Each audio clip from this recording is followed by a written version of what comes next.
Government బడికి మరి ఊరు ప్రజలు కానీ గ్రామస్తులు కానీ వాళ్ళ కొరకు మనం చర్చించాము. స్కూల్కి ఇంకేమైనా చేద్దామా అంటే సర్పంచ్ సార్ మీరు ఏం చేసినా మేము అందరము మేము వెనుకనే ఉంటాము, స్కూల్కు ఖచ్చితంగా మనం అందరము అందుబాటులో ఉందాము చేద్దామని చెప్పారు.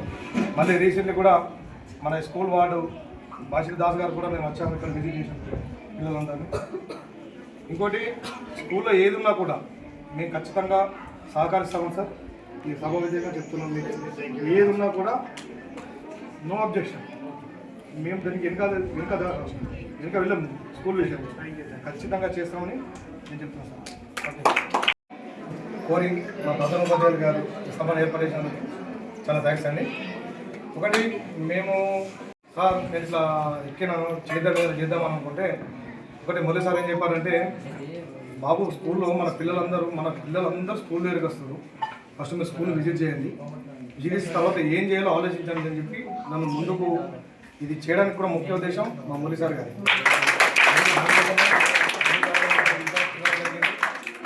అయితే అక్కడ వార్డు విజిట్ చేస్తున్నాము. ఇప్పుడు సెక్రటరీ సార్ చెప్పారు, సార్ వాళ్ళకి చెప్దాము మనము ఒకసారి పోదామంటే, లేదు సార్ మనకు సార్లకు ఎప్పుడు అవసరం లేదు, సార్ డైరెక్ట్ విజిట్ చేద్దాం. మనం డైరెక్ట్ విజిట్ చేస్తే సమస్యలు ఏంటో మనకు తెలుస్తుంది. వెంటనే మా ఉప సర్పంచ్ సార్ గారు మా సెక్రటరీ సార్ గారు ఇద్దరు ముగ్గురం వచ్చారు. అక్కడికి వచ్చిన తర్వాత అక్కడ పిల్లలు వాటర్ తీసుకెళ్తారు, అక్కడ ఒకరు బబ్బులు తీసుకొస్తారు. అరే ఏమైందిరా మీరు ఎక్కడ తీసుకొస్తారు అంటే మాకు వాటర్ ప్రాబ్లం ఉందని చెప్పగానే సార్ దగ్గరికి వచ్చాము. సరిగ్గా మాకు సో వాటర్ ప్రాబ్లం ఉంది, ఇంకెవరన్నా డొనేషన్స్ ఉన్నారా సార్ అడిగారు. ఎవరద్దు సార్ మేమే చూపిస్తామని కూడా చెప్పాము. ఇంకోటి ఇది అయిపోయిన తర్వాత విజిట్ ప్రైమరీ స్కూల్కి వెళ్ళాము. అక్కడ కూడా కూర్చోవడానికి పిల్లలు మొత్తం 1-2 రూమ్లలో పిల్లలందరూ కింద కూర్చున్నారు. వాళ్ళు మీటింగ్ ఉంది. మేడం గారు చెప్పాము, మేడం ఏం ప్రాబ్లం ఏముందంటే అక్కడ టేబుల్స్ లేవు, డెస్క్లు కానీ ఇస్తారంటే, మేడం ప్రస్తుతానికి అయితే నేను చేయగలిగేది ఇప్పుడు టేబుల్స్ చేపిస్తాను చెప్పాను. స్కూల్కి ఎన్ని పడతాయని చెప్పాను, బెంచ్ ఎన్ని పడతాయని చెప్తా అంటే 24 అని చెప్పాను. 24లో ఇప్పుడు 16 అయినాయి, ఇంకో 26 వరకు వస్తాయి మేడం. ఇంకోటి మా ఊర్లో మేము దేనికైనా ఫస్ట్ స్కూల్ గుడికి దేనికైనా మేము వెనకాల తెలుసుకోలేము. ఇంకోటి ఏంటంటే మా పాలకవర్గం అందరికీ మొన్ననే రీసెంట్ నివాసం ఇల్లు, తినడానికి ఫుడ్, 3 బేసిక్ థింగ్స్ ప్రతి వ్యక్తికి. అయితే ఇటువంటి దాంట్లో ప్రధాన నీరు మనకు ప్రతి సమస్యలు కూడా నీటితోనే ఆధారపడి ఉంటాయి. ప్రతి బాడీ అనేటువంటిది ఒక సమతుల్యత అనేటువంటిది శరీరంలో ఒక నీరు కలిగి ఉంటుంది. అటువంటి నీటిని ఒక శివుడు తన జటాయుధంలో ఉంచుకుంటే ఈరోజు మన గంగను ఈరోజు దివ్య ప్రధానిగా మన యువ సర్పంచ్ కొడిగల రాజ్ కుమార్ గారు నిజంగా మనం అందరం కూడా కృతజ్ఞతగా తెలియాల్సిన అవసరం ఉంది. అదేవిధంగా మనకు పచ్చని పర్యావరణం ఉండాలి. మనం పీల్చుకునే గాలి కూడా స్వచ్ఛంగా ఉన్నప్పుడే మన బాడీలో సెల్స్ కానీ మన బ్రెయిన్ కానీ ప్రతి కూడా యాక్టివేట్ ఉండడం జరుగుతుంది. అటువంటి పర్యావరణంలో భాగంగా కూడా సార్ మా రావులలో అటవీ శివారు కూడా కాపాడడానికి రాజ్ కుమార్ గారు నేను మీకు ముందు సపోర్ట్గా ఉంటా. మన గ్రామానికి రామునికి హనుమంతుడు ఎట్లనో మన గ్రామాన్ని కూడా సర్పంచ్ అట్లా ఉన్నందుకు నిన్న కానీ మన అటవీ శివారు ఏదైతే ఉందో అది ఇక్కడ సందర్భము మన పచ్చని పర్యావరణ కాపాడుకోవాల్సిన బాధ్యత మనకు రాజ్యాంగంలోని ఆదేశిక సూత్రాలలో కూడా మహాత్మా గాంధీ గారు ప్రత్యేకంగా ప్రస్తావించడం జరిగింది. కాబట్టి జాగా ప్లేస్ అనేది ఇంక్రీజ్ కాదు, కానీ ఉన్న పర్యావరణాన్ని కాపాడుకోవాలి. ప్రభుత్వం వేల కోట్ల రూపాయలు ఖర్చు పెట్టి మొక్కలు నాటిస్తున్నది. ఆ మొక్కలు కూడా చాలా కాలం ఉండట్లేదు. మనం న్యాచురల్గా ప్రకృతి నుంచి పుట్టినటువంటి ఆ పచ్చదనం మనం కాపాడుకున్నప్పుడే మనము బాగుంటాం. పెద్ద విఐపీలందరూ ఫామ్ హౌస్లు కోట్లు పెట్టి కట్టుకుంటున్నారు. ఎందుకంటే అన్ని కొనుక్కుంటాం కానీ ప్రకృతిని గాలిని మనం కొనుక్కోలేము. కాబట్టి ఉన్నదాన్ని మనం కాపాడుకుందాం. దానికి కూడా రాజ్ కుమార్ గారు సర్పంచ్గా మనకు చాలా మద్దతు తెలియజేస్తున్నారు. మన గ్రామ కమిటీలో భాగంగా కూడా ప్రతి శనివారం గుడి నిర్మాణం అయ్యేంత వరకు కూడా అతను ఒక 50,000 స్పాన్సర్ ఇస్తున్నాడు. దాంతోపాటు ప్రతి శనివారం కూరగాయలు కూడా ఆయననే స్పాన్సర్ చేస్తానని చెప్పడం జరిగింది. దీనికి కూడా రాజ్ కుమార్ గారికి ప్రత్యేకంగా కృతజ్ఞతలు. మా యువ సార్ కూడా నాగార్జున గారి లెక్క రిటైర్మెంట్ దగ్గరికి వస్తే కూడా యంగ్ ఉన్నారు. మాకు హెచ్ఎం గారు శ్రీనివాస్ సార్ గారు నిజంగా కరీంనగర్ నుంచి కూడా ఒక కుర్రాడిలాగా దూసుకొని వస్తున్నాడు కారులో. కరీంనగర్ ఎగ్జామ్ ఉండే మార్నింగ్ అంటే సార్ వద్దు మనము సడన్గా వెళ్దాము, సడన్గా వెళ్తేనే అక్కడ ఉన్న సమస్యలన్నీ మనమే చూడొచ్చు తెలుసుకోవచ్చు అని చెప్పేసి అనగానే మేము మొదటగా స్కూల్కి ఎంట్రీ కాగానే ఇక్కడ చిన్నపిల్లలు ఇక బయట ఉన్న నల్ల నీళ్లు తాగుతున్నారు. ఇక్కడ నల్లగిరి వేద అవతల మీ ఇంటికి తెచ్చుకున్నారంటే తెచ్చుకున్న నీళ్ళు అయిపోయినాయి, మీరు అవతలం అని చెప్పేసి వాళ్ళు చెప్పడం జరిగింది. తర్వాత ఇట్లా వచ్చేసి ప్రైమరీ స్కూల్కి వెళ్ళాం. చిన్నపిల్లలు ఒకటే కింద కూర్చున్నారు, ఎట్లీస్ట్ వాళ్ళకు కింద కార్పెట్ కూడా లేదు. అది చూసి మన సర్పంచ్ గారు కొంచెం మరి పిల్లలకి కార్పెట్ లేదని చెప్పేసి మేడం గారు మేడం గారు బెంచ్లు లేవంటే మేడం గారు ఎక్కడ జరిగింది సార్ మాకు బెంచ్లు కొన్ని ఉన్నాయి లేవని చెప్పేసరికి అది చూసిన తర్వాత మళ్ళీ మనం హెచ్ఎం సార్ని కలిసినాం.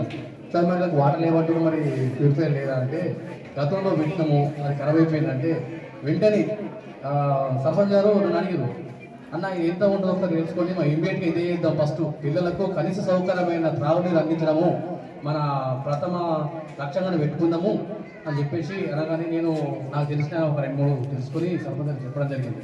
వెంటనే అది కూడా మేము మీకు ప్రొవైడ్ చేయడం జరిగింది. అలాగే మేము నడుచుకుంటూ వెళ్ళేటప్పుడు కూడా అక్కడ ప్రైవేట్ స్కూల్లో వాళ్ళు ఇప్పటికి కూడా కింద ఎండకు వంట వేయడము గమనించడం జరిగింది సర్పంచ్ గారు. అయితే ఇది ఎందుకు ఇలా అక్కడ షెడ్ ఉంది కదంటే అక్కడ సౌకర్యంగా బాగాలేదంటే దానికి కూడా హామీ ఇవ్వడం జరిగింది, షెడ్ కూడా చేద్దామని చెప్పేసి. అలాగే మళ్ళీ ఇంకేమైనా సమస్యలు ఉన్నా చేసినా మా దృష్టి తీసుకురావాలని చెప్పేసి కూడా చెప్పడం జరిగింది. దీనికి గ్రామ తరఫున నా పాలకవర్గం తరఫున సర్పంచ్ గారికి ధన్యవాదాలు తెలియజేస్తున్నాను. ఏ కార్యక్రమం ఏ జరగన్నా వీడిసి ఏ వీడిస్ ఉన్నా ఎవరున్నా ఏ వీడిస్ అయినా సరే కొన్ని సంవత్సరాల నుంచి వీడిసి మన రావుట్ల గ్రామ హై స్కూల్ కానీ ప్రైవేట్ స్కూల్ కానీ దేనికైనా కానీ పనిచేస్తున్నారు, అని చేస్తారు. అంటే మేడం ఒక మాట రావుట్ల భూమన్న గారు 45,000 జీతం ఇచ్చారు, అది కాదంటే మేడం అంటే ఒక మాట ఇస్తారు. కాకపోతే ఇవాళ మేముంటాం రేపేముంటాం ఏ వీడిసి ఉన్నా స్కూల్ గురించి ఆల్మోస్ట్ అన్ని రకాల కష్టపడుతున్నారు, జీతాలు ఇస్తున్నారు, అన్ని పనులు చేస్తున్నారు. ఏ విషయం ఏముంటారు ఇంకోళ్ళు దాని గురించి గుడి బడి నా వంతు నేనున్న రోజు దీని గురించి స్కూల్ గురించి ఏ పనికైనా ముందుకు వస్తాం. మా వీడిస్ తరఫున మా వీడిసి అందరూ సహకారాలు అందరికీ స్కూల్కి ఉంటాయి. మా వీడిసి సభ్యులు ఉంటాము, మేము ఉంటాము, అందరం ఉంటాం. ప్రతి ఒక్కరు వీడిసి స్కూల్ గురించి పనిచేయడానికి కానీ ₹1 ఖర్చు కానీ పనిచేయడానికి ఎట్లా రాము పనిచేస్తాం. అదేవిధంగా ఇంకొక విషయం, ఇక్కడ ఏదైనా పనులు ఉన్నా సమస్యలు ఉన్నా చాలామంది చాలా రకాలు నేను చేస్తున్నాను. రేపు వీడిసి తరఫున కాకుండా పర్సనల్గా నేను ఏదైనా చేయగలుగుతా. నా వంతు సహకారం సభాముఖంగా నేను చెప్తున్నా. దానికి నా వంతుకు ఎంత అయితే అంత ఈ స్కూల్ గురించి నా పర్సనల్గా నేను చేయగలుగుతాను. మీ సభాముఖం అందరం కూడా నేను అయితే నేను 9 సంవత్సరాలు ఇక్కడ ఎంఆర్పీ చేసిన, 4 సంవత్సరాలు ఎమ్మెల్యే చేసిన, సంఘ బాధ్యులు కూడా చేయడం జరిగింది. ఇప్పుడు మా ఎస్ఎస్ నగర్ మండలంలో కలవరాల్లో చాలా విలేజర్స్ అందరూ కూడా స్కూల్కి ఎన్నో సౌకర్యాలు కల్పిస్తున్నారు. చాలా సౌకర్యాలు, స్టేజ్ కానీ ఇంకేదైనా కానీ గ్రామస్తులను మోటివేట్ చేయడం వల్ల అక్కడ ఉన్నటువంటి ప్రధాన ఉపాధ్యాయులు అలా చేయడం వల్ల చాలా సౌకర్యాలు కల్పించి అది ఒక 11 మంది ఉన్నటువంటి పిల్లల్ని ఇప్పుడు 80 మంది పిల్లలు ఒక సంవత్సరంలోనే పిల్లలు రావడం జరిగింది. అంటే అక్కడ ఉన్నటువంటి ఉపాధ్యాయుల కృషి మరియు ఆ ప్రధాన ఉపాధ్యాయుల కృషి అక్కడ ఎక్కువ జరుగుతుంది. కాబట్టి ఆ విలేజర్స్ కూడా అందరు కూడా ఆ సార్ చెప్పేదానికి వాళ్ళు మోటివేట్ అయ్యి వాళ్ళు సహకారం అందిస్తున్నారు. ఆ విధంగా అభివృద్ధి చెందడం జరిగింది. దాంట్లో నుండి ఒక 6 పిల్లలకు మన బాసర్ ట్రిబులేట్లు కూడా సీట్లు రావడం జరిగింది. పేదలు రావడం జరుగుతుంది కాబట్టి వాళ్ళందరికీ కూడా చక్కని విద్య అందించాలంటే కూడా గవర్నమెంట్ నుంచి కొన్ని ఉపాధ్యాయులు తక్కువ ఉండడం కానీ అటువంటివి కూడా ఉంటాయి. కాబట్టి వాళ్ళందరినీ కూడా గ్రామస్తుల తరఫు గ్రామ అభివృద్ధి కమిటీ తరఫున కూడా ఏర్పాటు చేయడం అది కూడా అవసరం. ఎందుకంటే విద్యను అందిస్తేనే భావి భారత పౌరులు చక్కటి భవిష్యత్తులో మంచి ఉద్యోగాలు సంపాదిస్తారు. అదేవిధంగా మరి తల్లిదండ్రులకు మరియు ఉపాధ్యాయులకు పేరు తెస్తారు. అదేవిధంగా మన హెల్త్ సెంటర్లు కూడా ఇది వాటర్ ప్లాంట్ కూడా ఏర్పాటు చేయడం జరిగింది. ఈ సందర్భంగా దానికి కూడా ధన్యవాదాలు ఇస్తున్నాను. ముందుగా ఇంకా ఇటువంటి కార్యక్రమాలు ముందు ఎన్నో చేయాలని కోరుకుంటున్నాను. ఎందుకంటే పాఠశాలలో ఉండే పిల్లలందరూ కూడా మన పిల్లలే, వేరే పిల్లలు ఎవరు రారు ఇక్కడికి. కాబట్టి మన పిల్లలకు మనమే సౌకర్యం కల్పించుకుంటున్నామని భావన ఉండాలా. ఈ ఒక్కరే కాదు, ఊళ్ళో ఉన్నటువంటి చాలామంది కూడా వాళ్ళు ఏదో తోచినంత సాయం చేస్తే అప్పుడు పాఠశాల అన్ని స్కూళ్ళ కంటే కూడా మంచి గ్రామంలో మంచి విద్యను అందించడానికి అన్నిటికీ తోడ్పాటు మీరు అందిస్తే చాలా బాగుంటుందని కోరుకుంటున్నాను. ముఖ్యంగా ఇప్పుడు మా మండలంలో నేను ఇప్పుడు నా మొత్తం సర్వీస్ అంతా కూడా ఈ మండలం చేసిన 96 డిఎస్సి. కాకపోతే 317 జీవో వల్ల నేను కామారెడ్డి జిల్లాకు వెళ్ళడం జరిగింది. సదాశివ మనిషికి ముఖ్యమైనటువంటి ఏంటంటే గాలి, నీరు, ఆహారం, ఈ 3 ముఖ్యమైనటువంటి జీవించడానికి. కాబట్టి గాలి లేకుంటే కొన్ని నిమిషాలే బతుకుతాం, నీరు లేకుంటే కొన్ని గంటలు బతుకుతాం, ఆహారం లేకుంటే కొన్ని రోజులు బతుకుతాం.